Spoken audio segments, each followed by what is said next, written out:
Kita lanjutkan kembali ya. Recording. Topik kali ini berbicara mengenai aplikasi RStudio gitu ya. Jadi aplikasi RStudio merupakan aplikasi alternatif gitu ya. Selain kita menggunakan eViews ya, juga bisa menggunakan RStudio ini. Nah, RStudio ini bagaimana sejarahnya? Nah, RStudio ini adalah sebagai nama lainnya ya, sebagai GNUS ya. Artinya bahasa pemrograman ya, dan perangkat lunak untuk analisa statistik gitu ya. Artinya aplikasi ini adalah aplikasi open source gitu ya. Artinya kalau kita gunakan itu digunakan oleh banyak pengguna tanpa membayar ya, tanpa membayar. Nah, jadi kita bisa gunakan yang namanya RStudio. Dan RStudio ini dibuat oleh Ross IHK ya dan Robert Gentleman di University of Auckland, Selandia Baru. Dan R ini nama lainnya adalah Statistik R ya, Statistik R. Dan selanjutnya dikembangkan oleh R Development Core Team. Jadi R dinamakan sebagian setelah dua pembuatnya Robert Gentleman dan Ross IHK sebagai bagian dari permainan nama dari R ya. Mengapa RStudio ini banyak digunakan ya? Karena gratis. Nah, itu ya. Nah, kalau kita gunakan Stata atau juga kita gunakan eViews, itu berbayar. Harus punya lisensi gitu kan. Nah, kalau dia punya lisensi, nanti kita nggak tahu ya di masa yang akan datang. Seandainya lisensi itu dipertanyakan karena menyangkut copyright seseorang, kan? Apakah asli atau tidak gitu ya. Nah, ini keuntungan kalau kita menggunakan RStudio. Nah, salah satu alasan yang sudah dipakai yang mencerminkan mengapa banyak orang memakai R ya karena menggunakannya mudah ya, diantaranya adanya komunitas ya, sehingga kalau kita mengalami banyak pertanyaan ya, kesulitan, kita bisa tanya di komunitas tersebut ya. Dan RStudio ini merupakan salah satu program Integrated Development Environment ya, yang memudahkan pengguna menulis dan mengeksekusi kode. Nah, jadi RStudio ini basisnya kode ya. Dan RStudio dipilih karena memiliki banyak pengguna yang memiliki tampilan antarmuka yang cukup sederhana ya, sehingga mudah dipahami.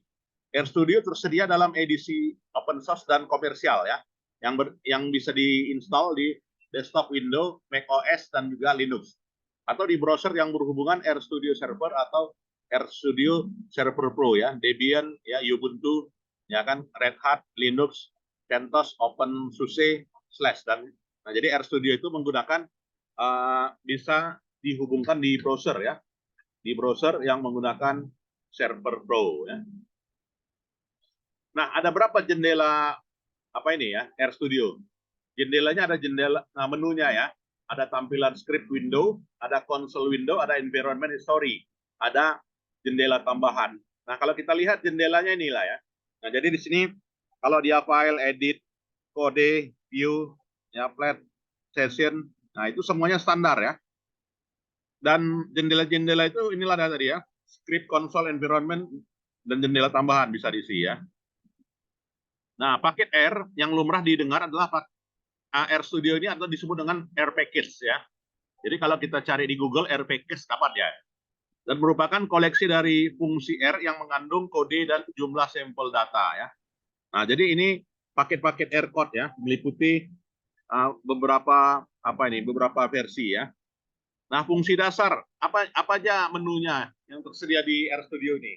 Nah, jadi untuk RStudio kita bisa menganalisa yang namanya regresi gitu ya.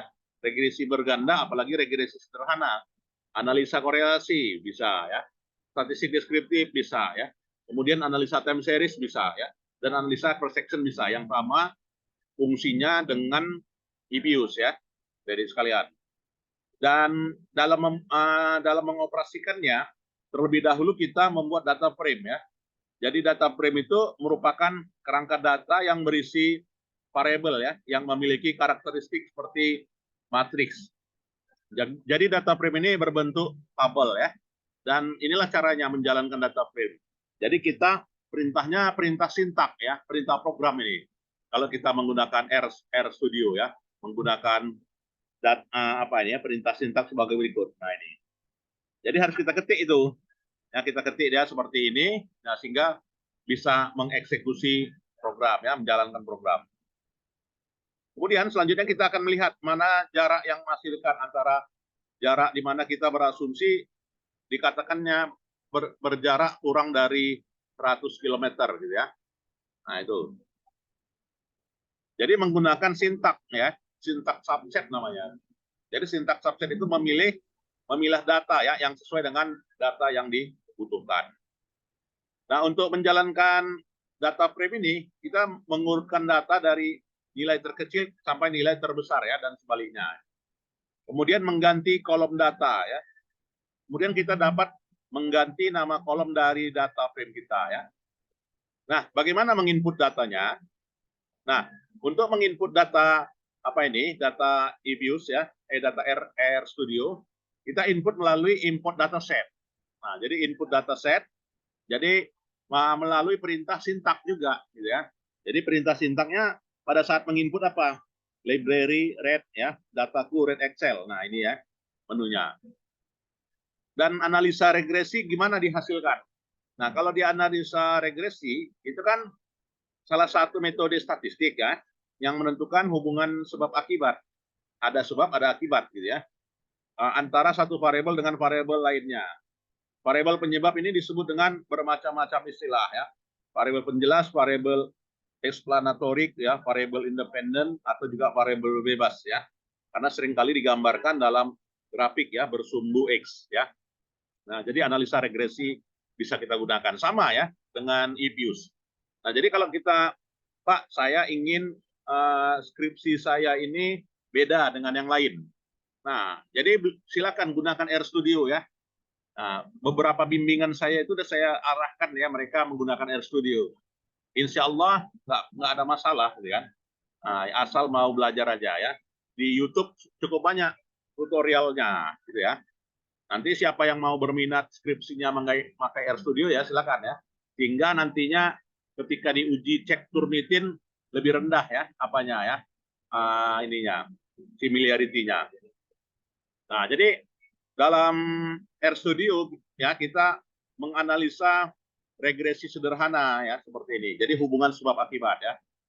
Nah, kalau regresi sederhana gimana perintah dalam RStudio itu? Regresi, kemudian keli tanda kurang, kemudian keli kurang LM dalam kurung formula sama dengan kota BS daya beli, kemudian data BS PDRB. Lalu summary regresi. Nah, jadilah dia. Nah, itu ya. Sedangkan regresi berganda lebih dari satu variabel. Nah, jadi ini lebih satu variabel. Dan perintah sintaknya gimana? Nah, perintah sintaknya ini. Jadi regresi berganda yaitu LM formula sama dengan training volume miliar RP ya training sebagai berikut ya. Nah, ini. Analisa korelasi bagaimana? Nah, analisa korelasi itu dikatakan adalah analisa hubungan gitu ya. Bagaimana korelasi diartikan adanya hubungan dan hubungan tersebut ditentukan besar kecilnya ya. Itulah yang namanya analisa korelasi gitu ya. Jika jika variabel dikatakan berkorelasi apabila perubahan pada volume yang satu akan diikuti perubahan pada variabel lain ya secara teratur dengan arah yang sama ya. Dan analisa korelasi itu tampilannya sebagai berikut ya. Nah, sebagai berikut data makro sama dengan data frame ya. Harus ada nilai Y-nya, ada nilai X-nya ya. Nah, ini. Nah, kalau statistik deskriptif bisa juga ya menggunakan RStudio. Jadi kita mau nyari nilai maksimum, nilai minimum, nilai rata-rata, nilai standar deviasi gitu ya. Nah, jadi ini menggunakan hasil sebagai berikut ya. Begitu juga uji asumsi klasik ya. Uji asumsi klasik itu salah satu syarat ya dalam menggunakan apa ya RStudio ini gitu ya, menggunakan analisa regresi ya. Jadi uji asumsi klasik bisa digunakan. Meliputnya apa aja? Uji multikolonialitas, uji heteroskedasitas, uji normalitas, uji autokorelasi. Nah, uji normalitas adalah uji melihat apakah nilai residual terdistribusi normal atau tidak. Model regresi yang baik adalah memiliki nilai residual ya, yang terdistribusi normal. Nah, jadi uji normalitasnya sebagai berikut gitu ya. Nah, jadi sama juga ya, menggunakan perintah sintak ya. Nah, jadi menggunakan perintah sintak. Kalau kita menggunakan list-rel juga sama ya, dengan menggunakan sintak ini. Nah, begitu juga multikolonitas gitu ya. Kita mau lihat korelasi yang kuat antara variabel independen satu dengan independen yang lain. Ya. Bagaimana caranya? Ya, inilah dia uji multikolonitas ya. Jadi OLS underscore PIV underscore tol kemudian regresi berganda. Nah, itulah dapat hasil multikolinitas ya. Uji hetero. Nah, ini adalah uji menilai apakah ada ketidaksamaan varian ya. Dari satu varian residual untuk semua pengamatan pada model regresi linear ya. Fenomena hetero ini apakah ada pelanggaran terhadap kondisi Gauss-Markov ya atau asumsi klasik yang biasanya muncul pada data cross section ya. Nah, bagaimana cara uji hetero itu? Nah, uji hetero itu dengan cara BP test regresi berganda ya. Jadi tinggal klik aja BP test ya. BP test dalam kurung regresi bergandanya. Sudah dapat hasilnya ya. Heteronya.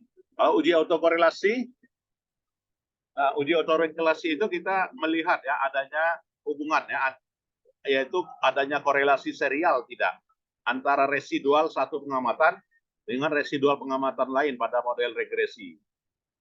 Jika autokorelasi dalam model regresi linear harus dilakukan apabila merupakan data time series atau data deret waktu ya.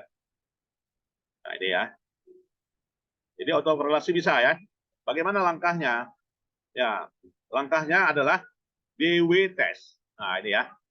Menggunakan DW test. Nah ya. Nah ini perintahnya. DW test regresi berganda ya. Dapatlah hasil autokorelasi. Oke. Cukup ya.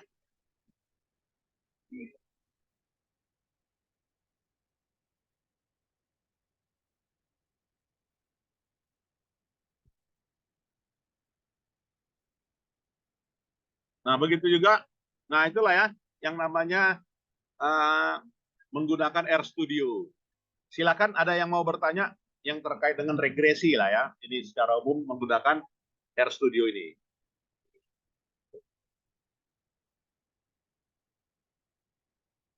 Oke ya. Nah, berikutnya coba kita lihat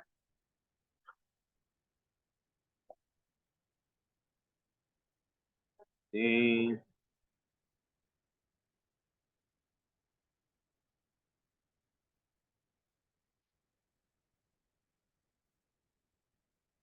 Nah, data panel. Apa yang dikatakan dengan data panel ya? Nah, di menu EPIUS, data panel itu adalah ya bagaimana ya bagaimana kita menganalisa dari satu periode ke periode yang lain ya. Jadi membentuk series. Nah, jadi bentuk series itu yang namanya data panel gitu ya. Jadi data itu diumumkan data cross section dan data time series ya atau bahasa Indonesianya data kerat lintang dan data deret waktu gitu ya. Nah, sehingga kalau digabungkan antara kerat lintang dengan deret waktu itulah yang namanya full regression. Nah, kalau bicara full regression ya, maka kita akan ada menghadapi permasalahan identifikasi. Maka secara umum model data yang sering digunakan dalam full regression itu adalah apakah dia fixed effect, apakah random effect, apakah fixed effect. Nah, jadi secara umum full regression itu inilah ya, YIT. YIT artinya apa? Kita memprediksi Y ya dari satu periode pengamatan T ya kan untuk banyak observasi, banyak perusahaan, banyak negara, banyak sampel gitu kan. Nah, jadi YIT. Jadi kalau kita modelnya hanya kita sebutkan YI nggak bisa ya, bukan data pool namanya, tetapi adalah data data cross section saja ya. Tapi kalau kita gunakan YT ya berarti kita hanya analisanya adalah analisa time series. Nggak boleh kita sebut analisa cross section. Nah, kalau kita sebut analisa cross section dengan time series berarti gabungan yaitu gabungan I kecil dan juga T ya. Nah, inilah dia. Ya, jadi ini. Nah, ada asumsinya fixed effect. Nah, kalau di dalam IPUS kan kita menggunakan yang namanya ini ya, yang menggunakan yang namanya apa namanya? eh, fixed effect dan random effect, yaitu ditentukan dengan menggunakan uji Chow dan uji Hausman gitu kan. Nah, uji Chow dan uji Hausman selanjutnya nanti uji LM ya kan, Langring. Baru terpilih nanti mana dikatakan dengan fixed effect, mana dikatakan dengan random effect gitu ya. Jadi buatlah estimasi fixed effect ya. Fixed effect itu YIT, kemudian XIT dikali beta XIT dikali konstanta ditambah D ya, ditambah error. Nah, apa itu C, apa itu D ya kan? Nah, konstanta bergantung pada unit ke I namun tidak pada T ya. Nah, inilah ya. Nah, kalau random effect bedanya ini. Nah, alfa tambah CI tambah DT tambah E. Nah, kalau sementara ini CDE ya. Nah, inilah ya bedanya.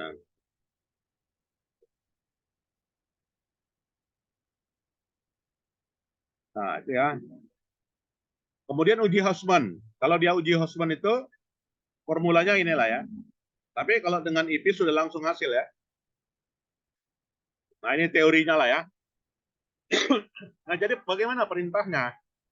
Ya, untuk itu kita memanggil paketnya ya. Jadi dalam memanggil paket RStudio, kita dengan cara library, ThreadXL, ThreadX1, kemudian TIDFirst, ya, kemudian PLN, kemudian T-series, kemudian ini ya. Setelah itu kita impor data ya. Artinya kita mengimpor kalau yang sumbernya Excel harus terekstensi PLM. Nah, itu ya. Kalau kita mengolah data di SPSS, maka kita impor dari data Excel ke menu SPSS yaitu .sub gitu kan. Kalau kita mau menggunakan yang namanya apa? Apa namanya? Ini ya, menggunakan ya SAMPLS, ya maka kita rubah datanya ya, yaitu comma delimited gitu ya. Nah, jadi untuk mengimpor data kita rumusnya ini ya. Nah, kemudian juga membentuk model ya. Selanjutnya membentuk model data yang akan dianalisa ya. Pada modul ini kita bentuk model INF yang dipengaruhi oleh variable value dan capital ya. Kemudian model full square ya. Selanjutnya dianalisa dengan data model PLS. Jadi model ini mirip OLS biasa ya. Nah, jadi ya. Kemudian juga model random effect ya. Jadi kita model random effect analisanya dengan cara ini. Nah, ini ya dalam yang saya apakan ya. Nah, ini bahannya saya share lah ya supaya nanti jadi bahan pembelajaran juga ya untuk digunakan ya.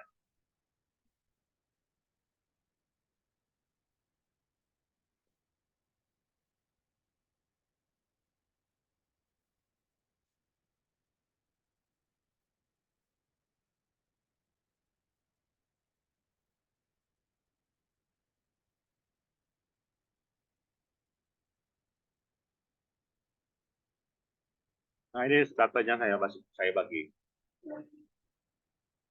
Ya, mungkin ada pertanyaan silakan. Nah, itu ya. Jadi data time series, fixed effect, random effect sama ya. Tinggal kalian jalankan aja lah ya. Jalankan aja. Kalau ada yang mau nulis papernya terakhir ini menggunakan RStudio ya silakan ya. Saya menyerahkan saja ya sepenuhnya. Mau pakai apa juga boleh ya, IPUS juga boleh. Nah, ini ya. Kemudian uji Bros-Pagan ya. Nah, uji Bros-Pagan itu rumusnya ini. Oke. Kemudian uji asumsi Gauss-Markov tadi, gitu kan ya. Yaitu ini formulanya. Oke. Kemudian data panel dinamis. Nah, kita buat ini panel ya. Model different. Nah, ini tentunya. Oke ya.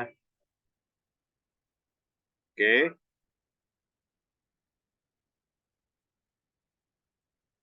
Nah, itulah ya terkait dengan hal itu ya. Baik, ada pertanyaan silakan, adik sekalian. Izin bertanya Pak, Ya, untuk minggu depan kan sudah minggu ujian. Untuk ya. pengumpulan paper itu di minggu pertama, di minggu kedua Pak? Boleh minggu pertama apa aja ya. Terserah nanti sama komtingnya. Kalau apa minggu kedua aja. Ya, minggu kedua nanti dikumpul oleh komtingnya, dirarkan ya, kirim ke saya. Oke, baik Pak. Terima kasih Pak. Ya. Ada lagi? Cukup jelas ya, saya kira semuanya ya. Ya, untuk menggunakan apa? Menggunakan Stata. Nah, silakan dipelajari menunya ini ya. Modulnya itu. Saya nggak terangkan lagi ya. Tinggal nanti dipelajari aja. Stata ya. Nah, itu.